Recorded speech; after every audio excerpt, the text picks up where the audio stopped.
aparte de tener pasión, aparte de tener la capacidad de ser un hombre de negocios y de divisar qué es lo que está pasando en el mundo, de identificar las grandes tendencias, ¿no? Y de ver con toda esta complicación que hay ahora en el mundo, de ver un poquito más allá qué es lo que va a pasar, la determinación luego a la hora de realizarlo, que eso suele costar, la orientación al resultado, creo que es muy importante.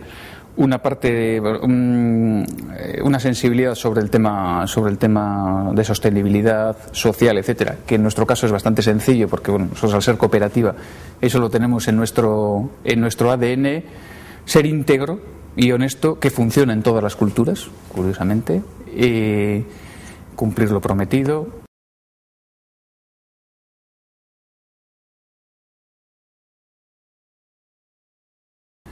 Bueno, en primer lugar, otra vez, vuelta a la humildad, a la empatía, a la escucha y al respeto. Y luego, tratar de identificar cuáles son las diferencias, porque el líder las nota enseguida, las diferencias entre equipos de diferentes culturas. Lo difícil es identificarlas y conceptualizarlas. Aquellas empresas y aquellos dirigentes que consiguen identificar las diferencias entre las diferentes culturas de equipos multiculturales y consigue que todos entiendan esas diferencias, tiene el camino del éxito asegurado.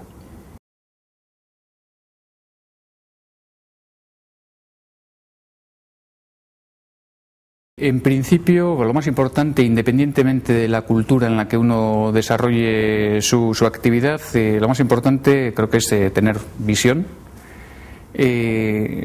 saber qué es lo que está pasando en el mundo, que cada vez es más difícil interpretar, y luego comentarlo, convencerle a todo tu equipo de que esa dirección que estás viendo, pues que hay que tratar de ir detrás de ella, ¿no? Echarle pasión, porque sin pasión, independientemente de la cultura que sea, no hay comunicación, no hay transmisión, y la gente al final no tiene compromiso. Y por último, determinación, porque muchas veces suele haber como piedritas en el camino, y lo que si tenemos una visión clara tenemos que hacerlo, ¿no? En mi caso personal, como me ha tocado dirigir en varias culturas diferentes, pues bueno, esto se hace un poquito más complicado para el dirigente, y lo que hay que hacer es tener o intentar tener una formación mucho más multicultural, ¿vale? En el sentido de que los valores y las formas de funcionar de diferentes culturas pues son totalmente distintas.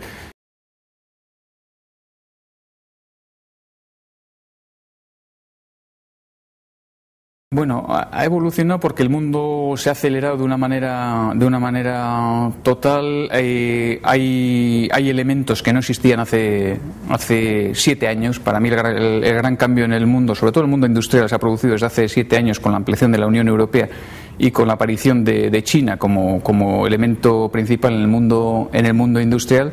Entonces, bueno, eso ha cambiado radicalmente todo. Ya nos tenemos que internacionalizar necesariamente, salvo que tengamos tecnología o marca de primer nivel, que en las pymes industriales normalmente no es el caso. Y entonces ahora la gran dificultad y el gran cambio es la gestión multicultural.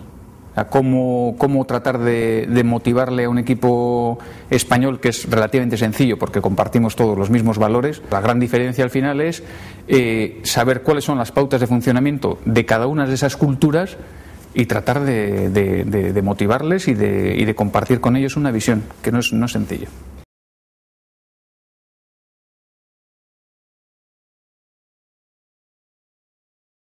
No creo que sea uno de los aspectos clave, creo que es el aspecto fundamental. Históricamente la competitividad era coste, tecnología o marca, por simplificar.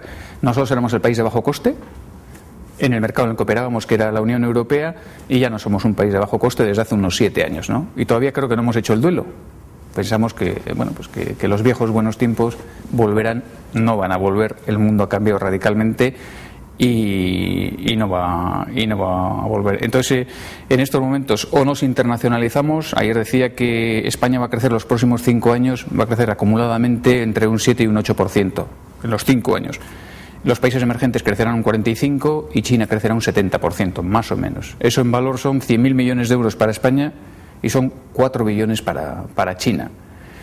ya sabemos cuáles son los resultados de las empresas industriales chinas comparadas con las nuestras. Nosotros andaremos por unos resultados de un 3-4% sobre ventas, los chinos andan en 14-15%. Es decir, son más competitivos, tienen mejores resultados y además están ubicados en un mercado que va a crecer muchísimo y nosotros estamos en un mercado ubicados que no va a crecer, ¿vale?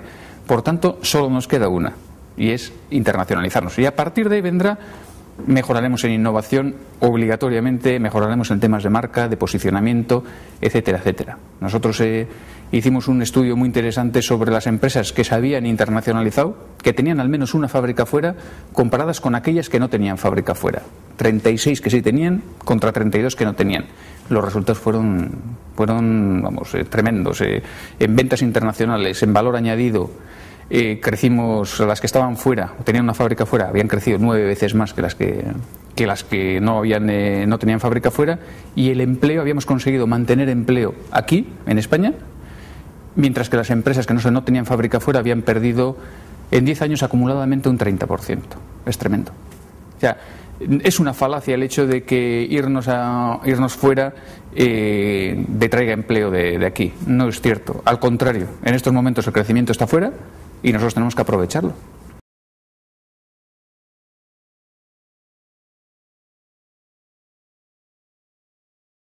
Hombre, los estilos directivos en cada uno de los países son un poco diferentes, ¿no? Francia, por ejemplo, es muchísimo más jerárquico que España, y la jerarquía tiene una cosa buena, que es que cuando alguien toma una decisión, bueno, pues todo el mundo la intenta aplicar relativamente rápido.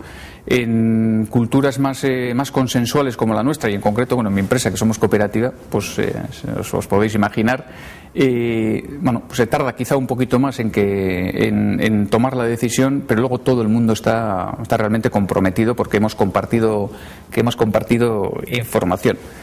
Lo que sí he visto es, nosotros tenemos desde el punto de vista español algunas fortalezas. Somos muy flexibles, somos dinámicos comparado con otros países como Alemania, Francia, Polonia incluso, en el que son mucho más estructurados. Claro, y en esto todo es relativo. Los franceses planifican muchísimo mejor que nosotros, pero luego son más rígidos a la hora de poner en práctica. Nosotros somos mucho más dinámicos. Entonces, bueno, lo que hace 5 años o 6 años se veía como una gran ventaja, pues ahora se ve como que bueno, pues que no es tanta ventaja, porque al final a los directivos españoles nos asocian también con la marca España. Entonces la marca España hace 7 años era una maravilla y en estos momentos pues es un poquito más complicada. Pero yo creo que bueno, que en España hay gestores de primer nivel y que somos diferentes a otros países, pero que bueno, que tenemos nuestros puntos fuertes y que si podemos aprender a planificar, podemos aprender algunas cosas de las que hacen otros bien, pues bueno, pues yo creo que podemos hacer un conjunto interesante.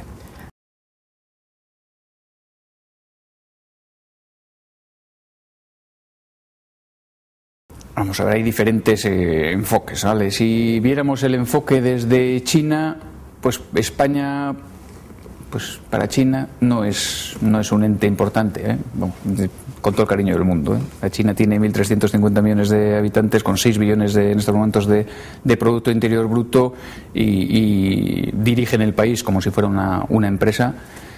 Y bueno, pues ellos están viendo Europa y están viendo Estados Unidos como sus competidores o sus homónimos, ¿no? España, bueno, pues no tiene una gran relevancia en China. En Europa sí. Y bueno, atractivos que tenemos, lo que te comentaba antes, el dinamismo, flexibilidad y tal. Y luego, bueno, pues la verdad es que tenemos muy buena imagen en temas de deporte. Y además está muy bien porque lo asocian a mí me gusta mucho, lo asocian al tema de la humildad. La selección española, Gasol, Nadal, todos tienen una base humilde, que es muy interesante, porque cuando gestionas multiculturalmente, una de las claves es ser humilde. Pues si eres humilde, si escuchas, consigues tener empatía y consigues que el otro te respete.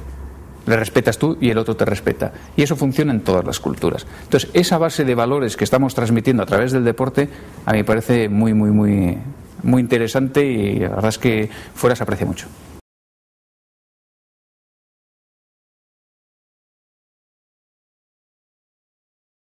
Me he estado dirigiendo en Marruecos, que fue una experiencia muy, muy, muy positiva de todos los puntos de vista. y era menos sofisticada quizá desde el punto de vista de gestión, porque era una empresa muy pequeña con unas 150 personas. Luego me fui a Polonia, teníamos 2.000 personas y aquello fue un poquito más complicado, y luego ya me tocó ir a Francia, y en Francia son muchísimo más complicados, una empresa con 4.500 personas, y ahí fue más complicado. Me tocó hacer un plan social, un plan de reestructuración de aproximadamente unas 400 personas, y bueno, pues fue un mundo, porque me tuvieron que preparar con actores y tal para poder hacer frente a los comités de empresa. A pesar de todo eso, me gustó muchísimo Francia, la capacidad que tenían los ejecutivos, que venían todos de las grandes escuelas, de planificar, de anticipar, de ver qué cosas podían salir mal, porque la verdad es que cuando abordábamos un proyecto lo teníamos casi todo previsto, ¿no? Fue una experiencia muy dura, pero muy interesante, con unas diferencias culturales tremendas.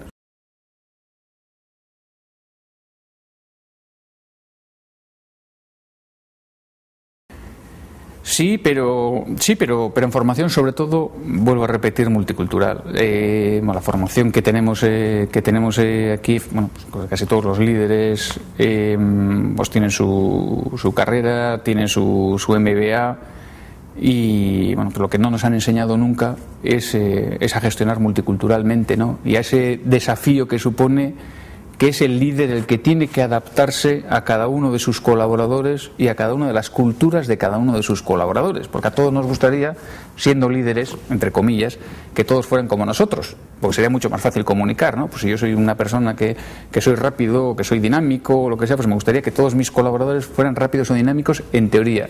Bueno, desgraciadamente no es así. Lo mejor es la diversidad. Lo mejor es que tengas diferentes personas con diferentes puntos de vista, pero claro, te tienes que adaptar tú a cada uno de ellos, y encima entender, si son de culturas diferentes, qué es lo que tienen en mente, para poder sacar todo el potencial que tienen. Y eso al final al ejecutivo, al dirigente, le cansa mucho, pero al mismo tiempo es súper enriquecedor.